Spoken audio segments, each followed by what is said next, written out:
அர்ஜுனோட அம்மா தான் உன் அம்மா. அர்ஜுன் கலெக்டர் சார்,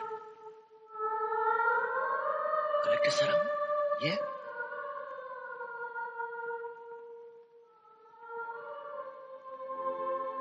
உங்களுக்கு எப்படி தெரியும்? நிச்சயமா தெரியும். எப்படி? நீ பிறந்தப்போ உன்னை மஞ்சள் துணியில சுத்தி ரயில விட்டுட்டு இன்னைக்கும் உனக்கு அழுதுட்டு இருக்கிற அவதான்.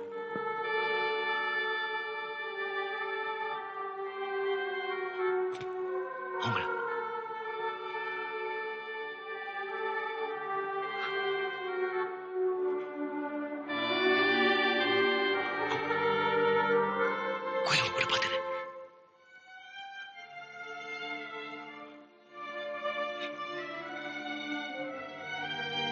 உங்க வீட்டுல என் கூட பேசினாங்க.